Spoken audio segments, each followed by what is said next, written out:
Hello students, welcome in Nature Creation official YouTube channel, class 12th.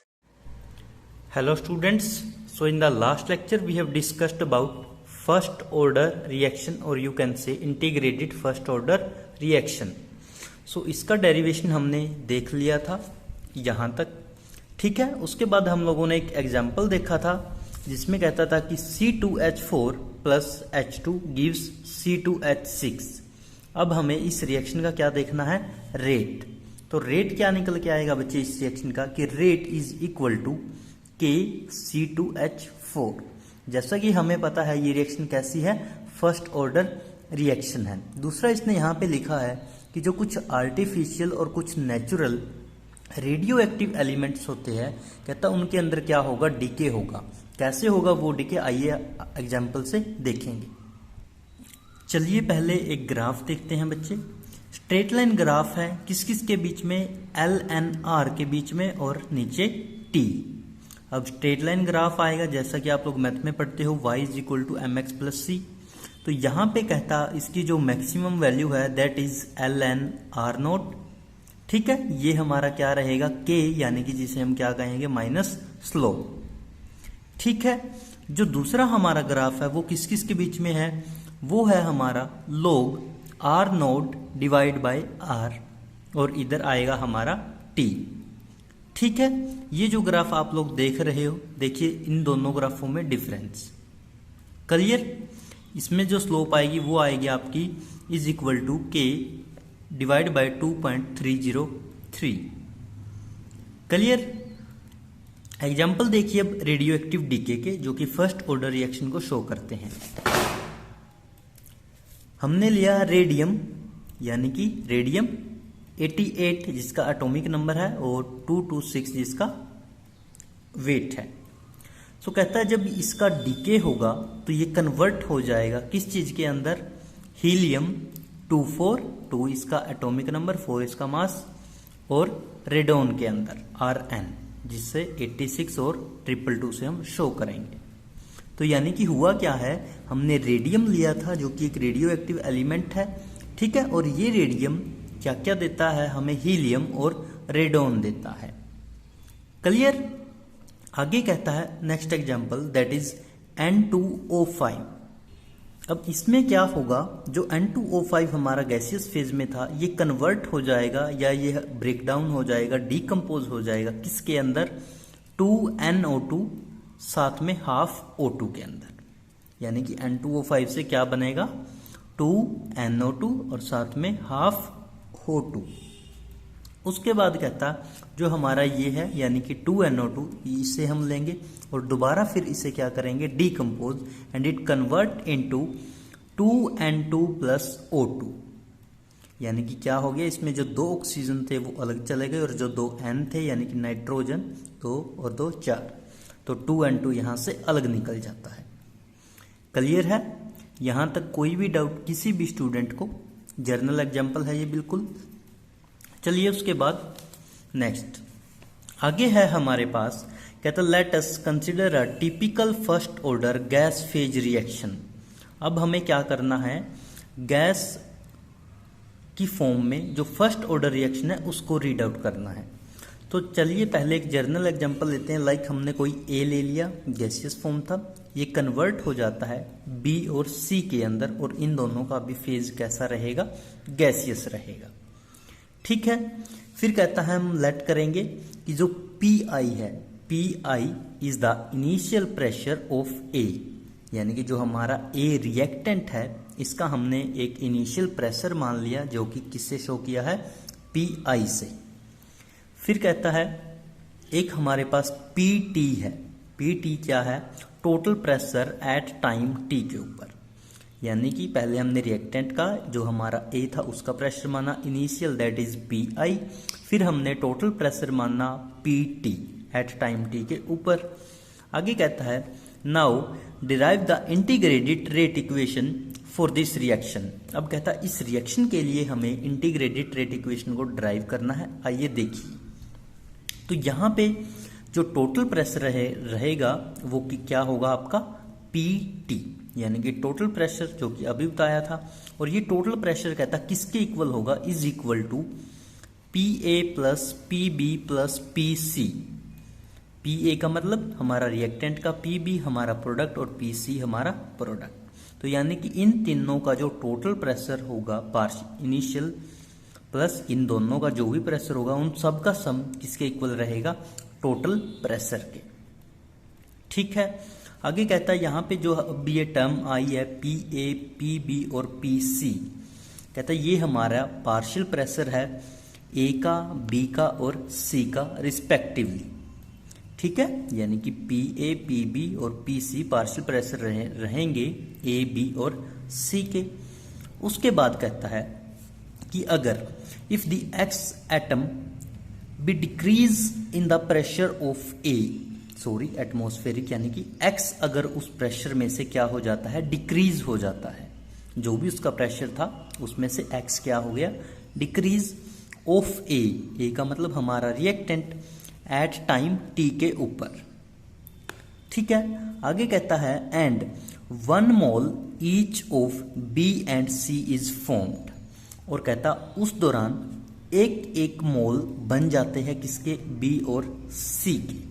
यानी कि जो हमारा रिएक्टेंट था ए उसका एक्स एटम प्रेशर डिक्रीज हो जाता है और जो बी और सी हमारे प्रोडक्ट थे उन दोनों के एक एक मोल बन जाते हैं। आगे कहता है increase in the pressure of B and C will also be X atmosphere. कहता है यहाँ पे जो प्रेशर अब एक्स का डिक्रीज हुआ है, यानी कि ए का जो हमारा रिएक्टेंट था जितना कहता है वहाँ पे डिक्रीज हुआ है उतना ही हमारा इंक्रीज होगा किसका, बी और सी का। बी और सी क्या थे, हमारे प्रोडक्ट। आइए इसे एक डेरिवेशन के रूप में देखते हैं। सो ये हमारी जर्नल इक्वेशन हो गई, लाइक ए ने हमें क्या दिया, बी और सी। वो बोलता है एट टाइम टी 0 के ऊपर, जब जो वैल्यू है वो कितनी है, 0, तो उस दौरान हमारा जो पी आई है यानी कि उसका इनिशियल प्रेशर किसका होगा, ये इसके नीचे किसके कौन है, ए, यानी कि ए का जो हमारा रिएक्टेंट है, तो रिएक्टेंट का इनिशियल प्रेशर होगा P I at time T 0 के ऊपर। और उसी दौरान जो बी और सी होंगे वो तो बने ही नहीं होंगे क्योंकि टाइम 0 लिया है, तो ये इनकी वैल्यू क्या रहेगी, 0। ठीक है, फिर कहता है जब टाइम कुछ निकल गया, स्पेंट हो गया, तो यानी कि एट टाइम टी के ऊपर क्या होगा, टाइम टी के ऊपर कि इसमें से हमने कहा था कुछ एटमॉस्फेरिक डिक्रीज हुआ है। अब वो कितना डिक्रीज हुआ है, एक्स डिक्रीज हुआ था, किसमें से होगा, जितना उसका इनिशियल था। तो इनिशियल हमारा था पी आई, हमने माइनस कर दिया उसमें से माइनस के एक्स, तो क्या बन गया ये पी आई माइनस एक्स। अब उसने और क्या कहा था कि जितना यहाँ पे डिक्रीज हुआ है उसका इनिशियल उतना ही एटम हमारे बी और सी के बनेंगे। तो कितना डिक्रीज हुआ है, एक्स, तो बी और सी कितना बनेगा, एक्स एटम और एक्स एटमॉस्फेयर। ठीक है, एटम नहीं सॉरी एटमॉस्फेरिक। क्लियर, जितना डिक्रीज होगा उतने ही बी और सी की फॉर्मेशन हो जाएगी। उसके बाद कहता where P I is the initial pressure at time T is equal to 0, हमें पता ही है। फिर कहता पी टी, अब ये पी टी था हमारा टोटल प्रेशर और वो किसके इक्वल था, वो प्रेशर था पार्शियल प्रेशर ऑफ ए के, बी के और सी के। अब पार्शियल प्रेशर ऑफ ए का कितना निकल के आया है, पी आई माइनस एक्स, तो ये हमने लिखा पी आई माइनस के एक्स। अब इसके प्लस में करना है किसका, बी का कितना है एक्स और सी का भी कितना है एक्स, तो प्लस में क्या करेंगे एक्स और एक्स। क्लियर, तीनों को जोड़ेंगे, एक माइनस है तो कट जाएगा, कितना बचेगा हमारे पास पी आई प्लस के एक्स। फिर कहता अगर मैं यहाँ से x की वैल्यू निकालूं तो मेरे को क्या करना पड़ेगा, जो ये पी आई है इस टर्म को इधर लेके आना पड़ेगा। इधर लेके आऊँगा तो उसका जो साइन है वो चेंज हो जाएगा, तो यानी कि P T minus P I किसके इक्वल आ गया, x की। या ये कह सकते हो कि जो x की वैल्यू है वो किसके इक्वल आ गई, P T minus P I की। क्लियर। फिर कहता है वेयर पी ए, कहता आपका जो पी ए है यानी कि पी ए आपका क्या है, जो रिएक्टेंट का प्रेशर है, कहता वो किसके इक्वल रहेगा, इस एक्स की वैल्यू को हम क्या करेंगे यहाँ पे पुट कर देंगे और क्या बन गया अब हमारे पास ये कि पी आई माइनस एक्स, या फिर ये कहिए कि P I minus P T minus P I. ठीक है, 2 पी आई हो गए तो इकट्ठा करेंगे इनको, तो 2 पी आई माइनस के पी टी। क्लियर। यहाँ पे हमने के को इंट्रोड्यूस किया है। के का मतलब क्या है, 2.303 log बाय टी। क्लियर। तो के की जगह पे क्या लिख देंगे, ये इक्वेशन, यानी कि 2.303 divide by T log P I initial pressure divide by P A partial pressure of reactant A. फिर कहता है 2.303 log डिवाइड बाय टी, कहता पी आई तो ऐसे का ऐसे रखेंगे, पी ए, अब पी ए की ऊपर वैल्यू देखिए क्या निकल के आई थी, 2 P I minus P T, तो इस वैल्यू को उठा के यहाँ पे रख देंगे, तो 2 पी आई माइनस के पी टी। ये आपका हो जाता है गैसियस और you can say typical first order gas phase reaction का एग्जाम्पल। ठीक है, देख लीजिए एक बार बच्चे, कुछ नहीं है, बिल्कुल ही सिंपल है। एबीसी कंसिडर करो, पीटी और पीआई को कंसिडर करो, टोटल प्रेशर आप लोगों को पता है, फिर जितना ए डिक्रीज होगा बी और सी की उतनी ही फॉर्मेशन हो जाएगी। ठीक है, फिर इसको इस टर्म में लिख दिए कि पहले ये 0 था तो ये दोनों 0 थे और इसकी वैल्यू पीआई थी। फिर जब टाइम टी हो गया तो इसकी वैल्यू में डिक्रीज आ गया, जितना डिक्रीज आया उतनी ही फॉर्मेशन हो गई। क्लियर। फिर पीटी निकाल लो, सबको इकट्ठा कर दो, जो टर्म सेम है उनको ऐड कर दो और just you can give your final result. Clear. यहां तक कोई भी डाउट किसी भी स्टूडेंट को? चले आगे। So our next topic is half life of a reaction. देखिए क्या कहता है इसमें, कहते हैं is the time in which the concentration of a reactant is reduced to 1/2 of its initial concentration। यानी कि देखिए इसके तो नाम से ही कन्फर्म हो रहा था कि हमें रिएक्शन का क्या बताना है, हाफ लाइफ बताना है कि कब रिएक्शन हमारी हाफ कंप्लीट हुई है। तो इसने वही कहा है कि वो टाइम देखना है आपको जिस दौरान आपके रिएक्टेंट की जो कंसंट्रेशन है वो क्या हो गई हो, कम हो गई हो। कितनी कम, उसकी हाफ हो गई हो, जितनी वो स्टार्टिंग में थी, या इनिशियल कंसंट्रेशन उसकी जितनी थी उसकी जब हाफ रह जाएगी तब हम क्या कहेंगे, half life of a reaction. इसे रिप्रेजेंट कैसे करेंगे, रिप्रेजेंट एज अ टी की पावर 1/2, यानी कि क्या हो गया, ये हाफ ही हो गया ना, तो जब टाइम क्या हो जाएगा हमारा हाफ।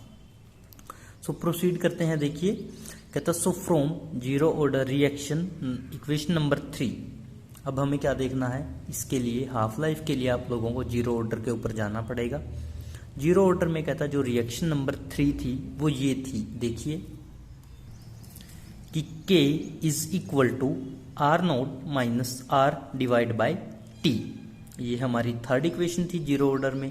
कहता अगर इस दौरान जो T की वैल्यू है वो क्या हो जाए, T हाफ हो जाए, यानी कि जो टाइम है वो कितना हो जाए, हाफ। तो कहता उस दौरान आपका जो R होगा, यानी कि रिएक्टेंट जो हमारा था, कहता वो किसके इक्वल होगा, वो इक्वल आएगा हाफ R0 के, या R0 डिवाइड बाय 2 के। जीरो ऑर्डर की रिएक्शन देखनी है, इक्वेशन नंबर 3 ये इक्वेशन है। इस दौरान कहता आप लोग T को कितना मानेंगे, हाफ मानेंगे। तो आपकी जो इनिशियल कंसंट्रेशन थी जिसमें हमने कहा था कि R की वैल्यू है R0 के इक्वल, बट अब वो वैल्यू कितनी रह जाएगी, R0 1/2 के।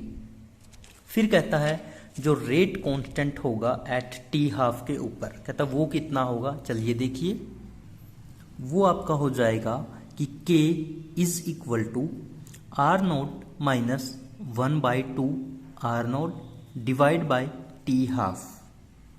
ठीक है, और अगर मैं इधर से T हाफ की वैल्यू निकालता हूं तो क्या होगा कि T half is equal to R0 divide by 2K, R0 divide by 2K। Rearrange कर दिया, यानी कि इन दोनों इक्वेशंस को किसकी वैल्यू निकालने के लिए, T हाफ की वैल्यू निकालने के लिए।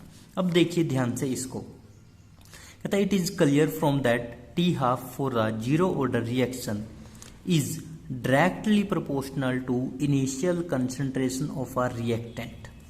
सिंपल देखिए जो T हाफ है आपका वो आपको डायरेक्टली दिख रहा है कि वो डायरेक्टली प्रोपोर्शनल है किसके, आर नोट के। और आर नोट आपकी क्या थी, इनिशियल कंसंट्रेशन थी रिएक्टेंट की, अगर याद हो, ठीक है। और कहता है inversely proportional to rate constant. और देखिए जो टी हाफ है ये इनवर्सली प्रोपोर्शनल रहेगा किसके, 1/k के, यानी कि ये क्या है आपका रेट कांस्टेंट। तो इस इक्वेशन से हमें ये पता चलता है कि जो टी हाफ है वो हमेशा डायरेक्टली प्रोपोर्शनल रहता है इनिशियल कंसंट्रेशन ऑफ रिएक्टेंट के, और इनवर्सली प्रोपोर्शनल रहता है किसके, रेट कांस्टेंट के। क्लियर। उसके बाद चलिए देखते हैं फॉर फर्स्ट ऑर्डर। ये तो हमने जीरो ऑर्डर के लिए देखा है, अब हम फर्स्ट ऑर्डर के लिए देखते हैं।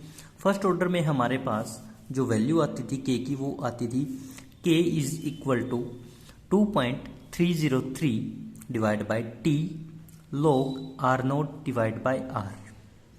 फिर कहता है जो टी है हाफ का वो क्या हो जाएगा, हाफ।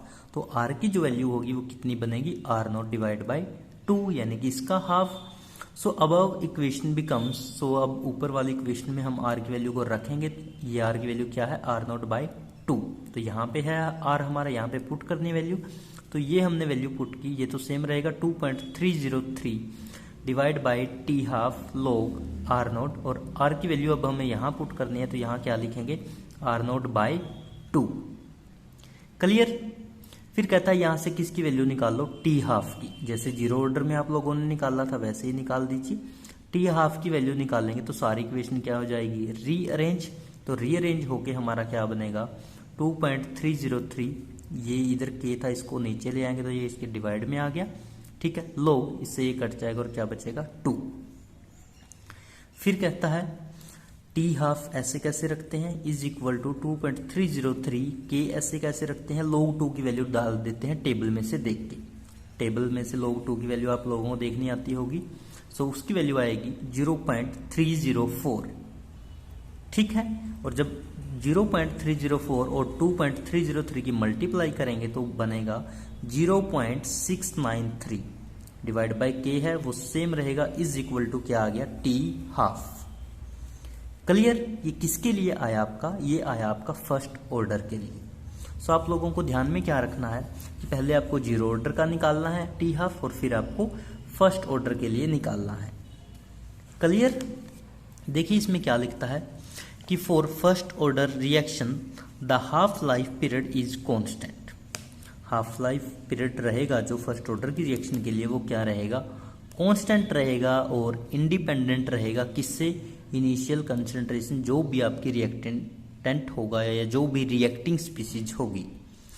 ऐसा जीरो ऑर्डर में बट नहीं था, जीरो ऑर्डर में वो डायरेक्टली प्रोपोर्शनल था इनिशियल कंसंट्रेशन ऑफ रिएक्टेंट के और इनवर्सली प्रोपोर्शनल था रेट कांस्टेंट के। बट फर्स्ट ऑर्डर के अंदर इंडिपेंडेंट ऑफ रेट कांस्टेंट रहता है या इंडिपेंडेंट ऑफ रिएक्टिंग स्पीसीज रहता है, और टी हाफ की वैल्यू ये निकल के आती है। क्लियर है यहाँ तक किसी भी स्टूडेंट को कोई डाउट, हाफ लाइफ पीरियड में इतना ही होता है हाफ लाइफ पीरियड। उसके बाद देखिए सारे को अब हम कॉन्क्लूज करते हैं, टोटल जो भी आपका जीरो ऑर्डर है, फर्स्ट है, हाफ है, स्ट्रेट लाइन ग्राफ है, जो भी। तो देखिए कहता फॉर जीरो ऑर्डर रिएक्शन, जो आपकी जीरो ऑर्डर रिएक्शन थी वहां से हमें पता चला था कि टी हाफ डायरेक्टली प्रोपोर्शनल आएगा आर नोट के, यानी कि इनिशियल कंसंट्रेशन के। और for the first order reaction T half आपका इंडिपेंडेंट आएगा किससे, रिएक्टेंट की इनिशियल कंसंट्रेशन से। फिर देखिए यहाँ पे हम ऑर्डर लिखेंगे, यहाँ पे रिएक्शन का टाइप, फिर differential rate law, integrated rate equation, straight line graph किस किस के बीच में, हाफ लाइफ, और लास्ट में यूनिट ऑफ कांस्टेंट यानी कि रेट कांस्टेंट। तो देखिए ऑर्डर हमारे पास दो टाइप के पढ़े हमने, एक जीरो ऑर्डर की रिएक्शन, एक फर्स्ट ऑर्डर की रिएक्शन। रिएक्शन का टाइप कैसे थी, सिंपल रिएक्शन थी, रिएक्टेंट से प्रोडक्ट और रिएक्टेंट से प्रोडक्ट। फिर जो डिफरेंशियल रेट लॉ आया था वो जीरो ऑर्डर के लिए हमारा आता है D square bracket R divide by D T is equal to minus K, और फर्स्ट ऑर्डर के लिए निकल के आता है D square bracket R divide by D T is equal to minus K are.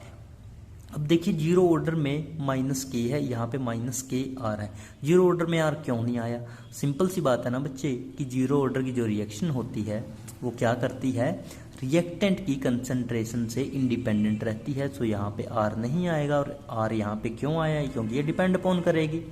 चलिए आगे। उसके बाद आता है इंटीग्रेटेड रेट इक्वेशन। जब जीरो के लिए निकालते हैं तो आता है कि K T is equal to R naught minus R, और जब हम फर्स्ट के लिए निकालते हैं तो वहाँ से हम लोग डायरेक्ट आर की वैल्यू को निकाल देते हैं कि R naught E exponential minus की उसकी पावर के टी।